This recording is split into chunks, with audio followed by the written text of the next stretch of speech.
Hello again, everybody. I'm Jeremiah Reiner, and thank you for listening in to a brand new episode of Deeply Rooted.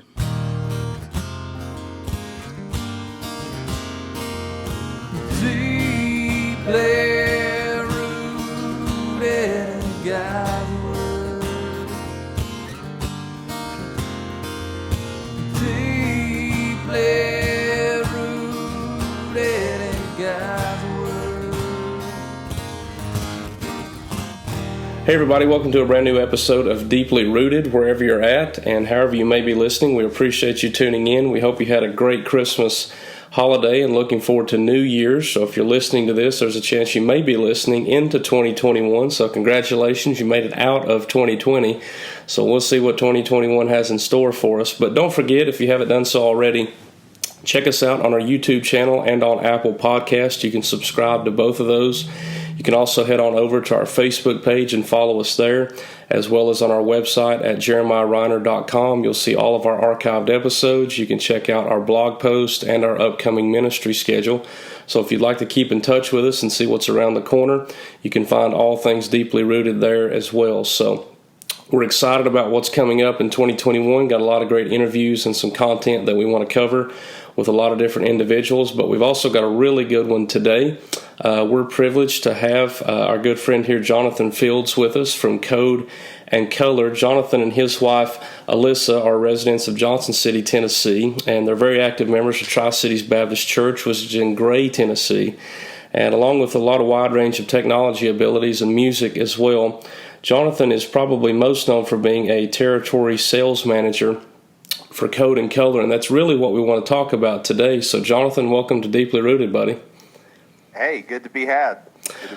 Now, you and I go back a couple of years. Actually, you were helping out videography-wise for our wedding that we had.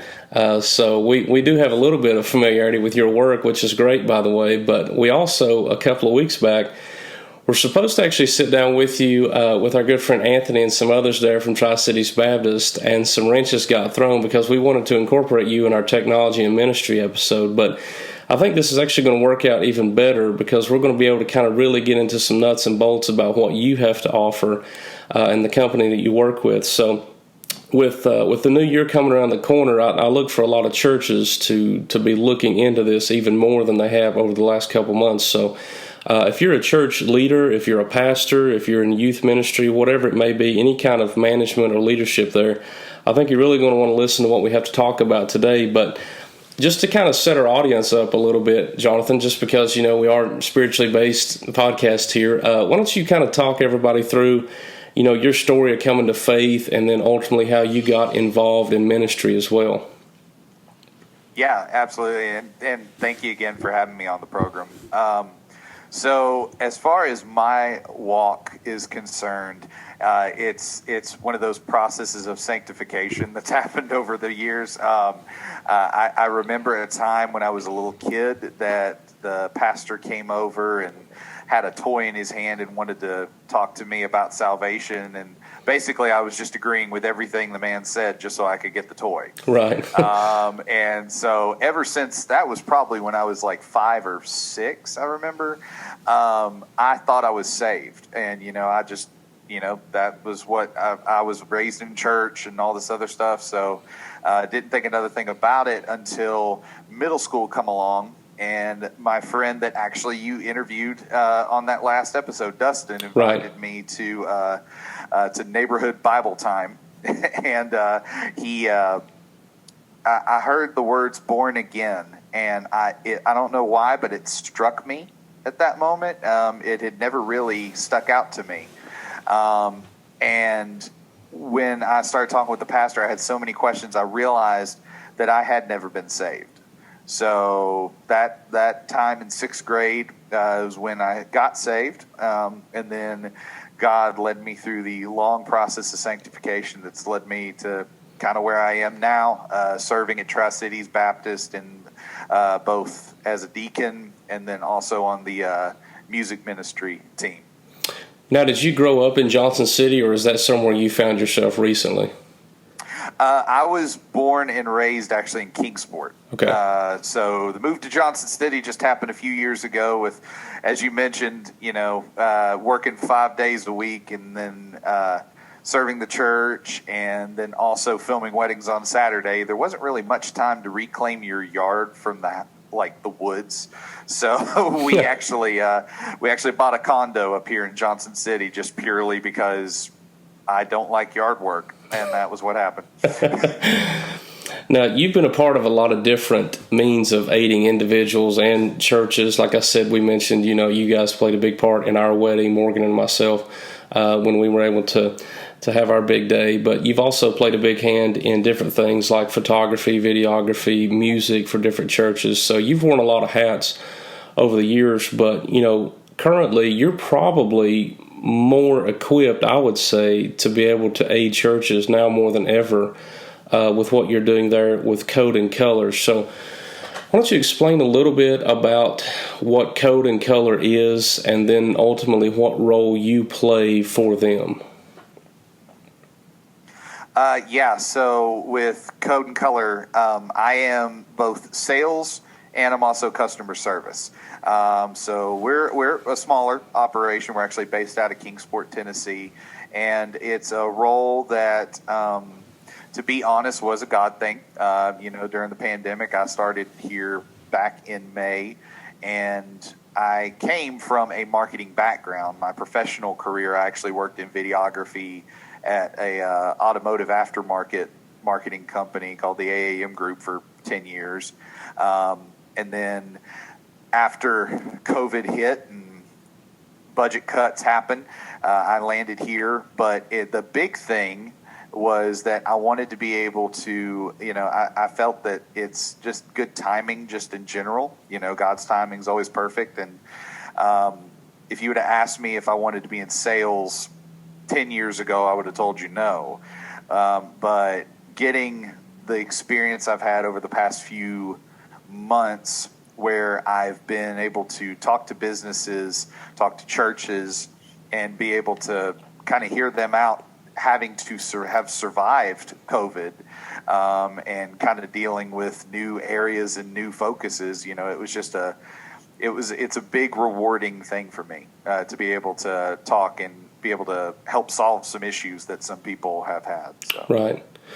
Now, you touched on the fact that, COVID and a lot of churches are having to look down some different avenues this year. And I think that's where you guys come into play so well. So if you had to sum it up for us, why should churches and ministry leaders take a real serious look at what you guys at Code and Color have to offer? Well, and I listened to your podcast with Anthony and Dustin, and I think that one of the things, and it's an option, that's out there, is that right now is a difficult time for people that are not very technology minded, right? Because they're basically being forced into a situation where, well, we're a little country church. We've never had a website. We've never had social media. We've never even wanted to think about a mobile app. So instead of going at it and taking the small steps and maybe looking at a degrade in quality as far as getting your message out there and everything like that, you can depend on a company like ours to be able to come alongside you. The thing I've told all of my customers that I talk to is that I'm not just trying to sell you something. I am trying to come along and aid your business. That goes exactly with the church. It doesn't benefit us to sell you and set you up with a product that's going to hurt you financially and hurt you to a point that you're not, progressing. Right.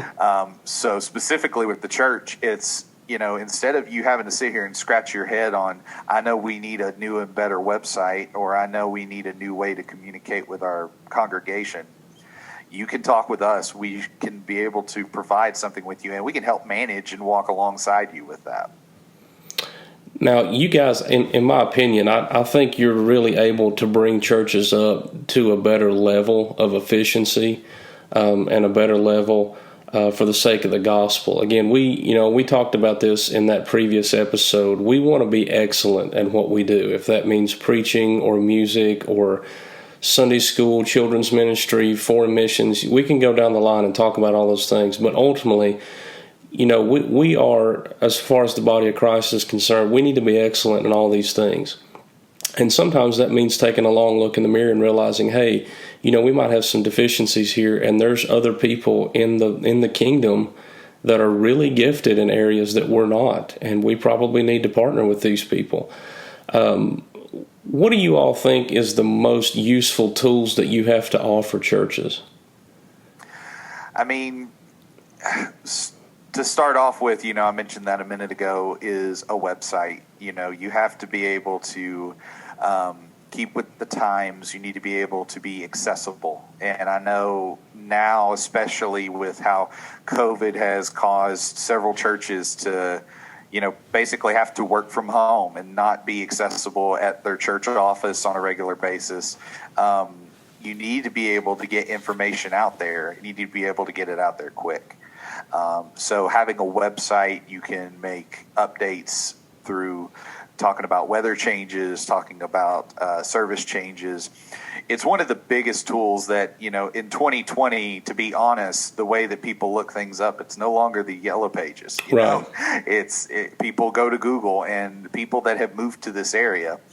And I do want to say something about that, specifically Kingsport. We're involved with the Kingsport Chamber of Commerce a lot. Mm-hmm. I got to attend their state of the city address, and it's telling about this area. They said that in the next year, they're imagining, just in Kingsport, to be able to have 500 new families move into the area. And that's based off of just normal statistics, but also based off of restrictions that have happened over the past year. People are having to make that hard decision to move to an area that maybe gives them a little bit more freedom. So all that being said, people are coming to this area in droves, and the way that they're going to find a church or find a place to connect is through a website. The next thing is, of course, I mentioned a mobile app. We specifically worked with Lighthouse Christian Church in Kingsport, and we developed a church app. We're still in the midst of, when I say developed, we're not finished. Basically, everything we do is custom built to the business or the organization that we're working with. So as far as that church app, I mean, it has everything from customizable buttons. You can put your sermons on there, a link to a podcast.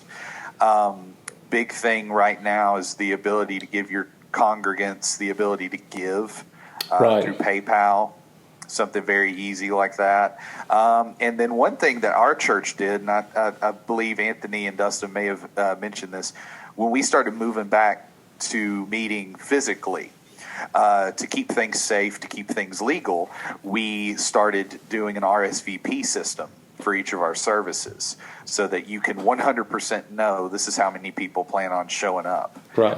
And that's something, I mean, that's just through a service like Eventbrite that we can link out to through the app and just make it really easy for a congregant, no matter what their age is, to let you know that they're planning on attending the service and for you to be able to make a wise decision going forward about it. Now, I know there's probably people sitting here listening to this, again, wherever they may be at and whatever platform they're on, but they're thinking they got 1,000 questions right now, especially if they're in leadership. What do you think are the most common questions you guys end up getting from ministry leaders and businesses sometimes about what you offer?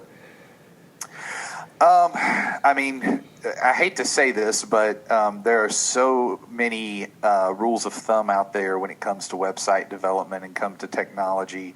There are several schools of thought, and some of the most common mistakes people make, when they reach out for a website is they think, well, I had a website done 10 years ago, still got the website up, and I believe it works fine.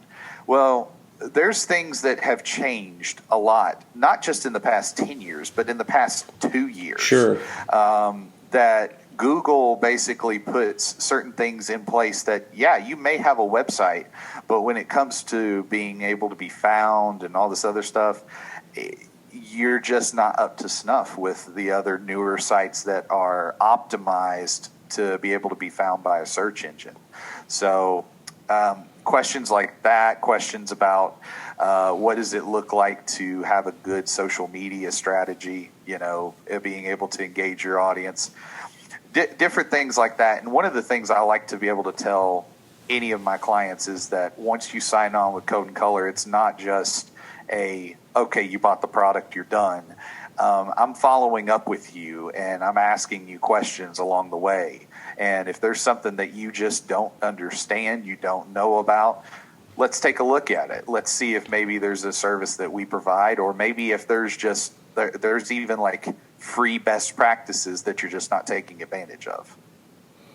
What do you think the best way for those that would implement what you guys, again, have to offer, what do you think the best way to maximize that is? Again, like, okay, yeah, we've got this website now, or maybe we've got this mobile app, but like, how do we really get the gears turning? Yeah, that's a great question. So tying in with one thing that we offer with our services, when it comes to, say, a website or a mobile app, we actually work in development time per month. And what that means is that's, if you reach out to an independent developer and they build a website, they may be just signed on to just build you a website. And then any changes you have going forward, you may receive another invoice. You might keep getting billed about things, and that could be over small changes or big changes.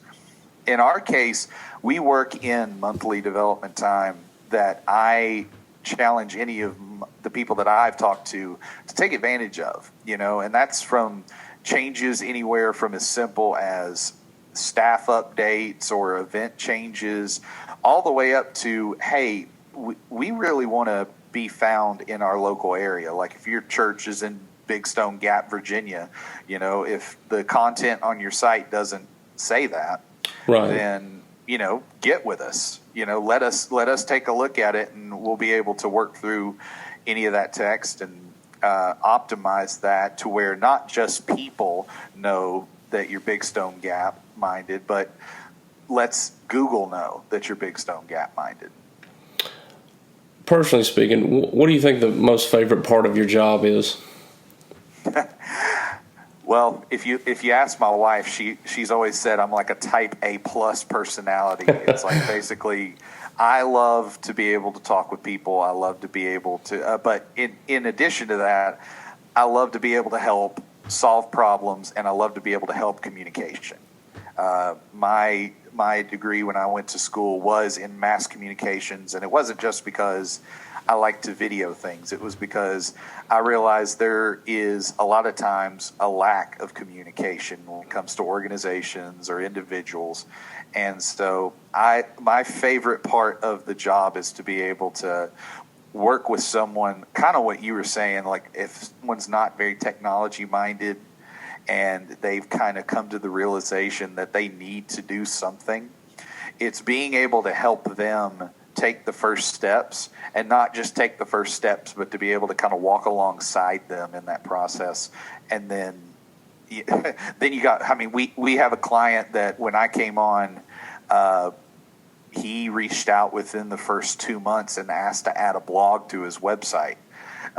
This elderly man that you would have never guessed wanted to blog about things, but lo and behold, just because he talked to me, and not because he talked to me, but because I told him about the benefits of blogging and everything like that, he was sold. He was in. He said, you explained it to me in a way that I didn't feel like you were trying to talk over my head. And that's my goal, is to try to make it easier to understand.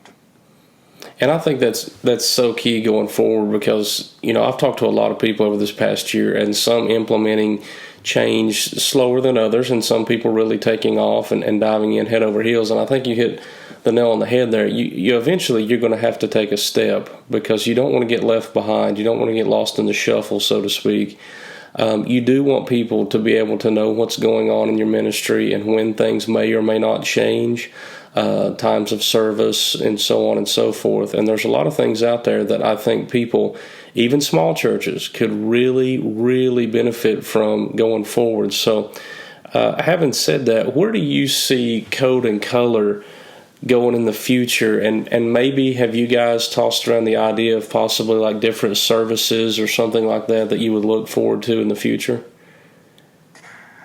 Yeah, I mean, what I see for Code and Color is growth at this point.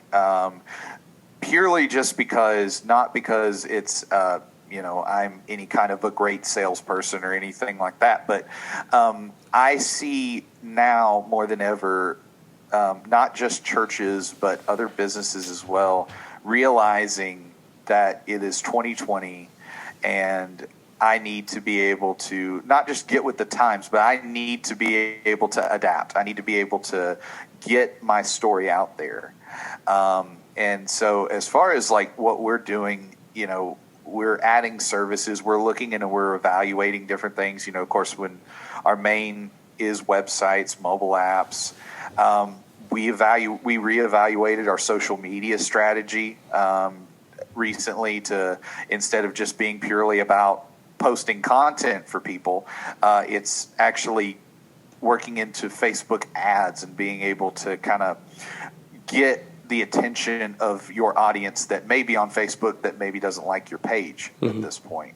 And then I know we are looking into other services like, of course, email marketing, see what that looks like, SEO, work after the fact.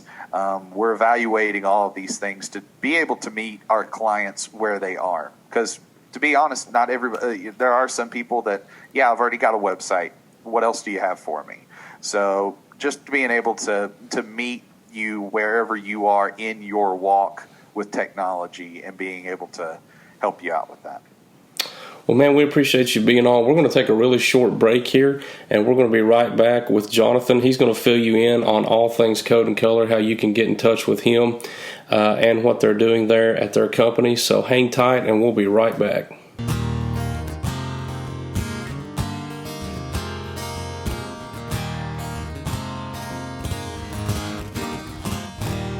Hey guys, we're back here with our good buddy Jonathan Fields, kind of rounding up what we've been talking about on this episode. Some really good content out there for you, not just for tech-savvy people, but for those of you out there that are looking to really step up your game in ministry.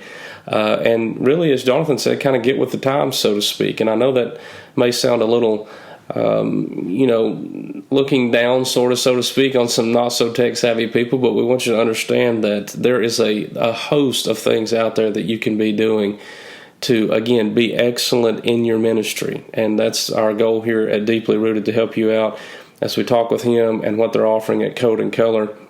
I can't say enough. I've looked over their website. I've, again, spoke with Jonathan multiple times, and I think you'd be really, really benefited by looking into this. So I'm going to turn it over to him and let him talk a little bit about how you can get in touch with Code and Color, and maybe even Jonathan personally, and how to go about reaching out to them. Yeah, well, thank you, Jeremiah. So getting in touch with Code and Color is as simple as getting in touch with me. So you can call, it is my cell phone number, but it is also the sales line. So it's, area code 423-367-6033. They can email me if they want to get some samples of some of our work. That's jfields, JFIELDS at codecolor.com. And that's the same as the website, codecolor.com. We normally have the little ampersand in our name, but, obviously that doesn't work out very well with your URL. And then as far as social media, you can find us on Facebook. You can find us on LinkedIn at Code and Color. Now, just kind of following up there a little bit, once they get in touch with you, what would you be talking to them about maybe on that first conversation? Yeah, so I like to reserve the first conversation to be a little less about me and a little less about Code and Color and be more about the business. Because ultimately, I want to, I can throw several different products at you and hope one sticks, but I want to make you satisfied right out the bat. So the first conversation is more of just me finding a little bit more about you, your organization, what your current needs are. If you have a website, are you happy with it? Are there things that you've been looking to make changes for? If you have communication issues, some of the people I've talked to with mobile apps are really looking towards trying to be able to better communicate with their customers or their congregation. And I need to know those things. I need to be able to know you first before I can start throwing products your way. Because as you can imagine, at the end of the day, the last thing I want to do is break your bank and then have a client that goes out of business and then us charging money towards them being a big proponent of that. So I want to make sure that what product you have lines up with exactly what your needs are. Then after that, once I know that, we'll set up another conversation. I'll come back to you, give you an official proposal, say, here's what I think would benefit you. And then really past that, it's just continuing the conversation, seeing what best works out for you. Awesome, man. Well, we appreciate you being on the podcast today. Again, I can't say enough about what they're doing there. Please, if you have time, reach out to these guys here at Coat and Color. Specifically ask for Jonathan. He gave you his number there. You also have the website now, social media presence. So no excuses as to not get out there and find Coat and Color. And really, again, be excellent at what you're doing in your ministry. So, Jonathan, thank you so much for being on, buddy. Hey, thank you for having me. Hey, don't forget, again, go on over to our website at jeremiahreiner.com. You can also find us on our YouTube channel and on Apple Podcasts. Be sure to subscribe to both of those platforms as well. And don't forget to go on over to social media at Facebook. You can find us there and follow along with what we're doing here at Deeply Rooted. So until next time, we love you guys and hope you have a great week in Jesus.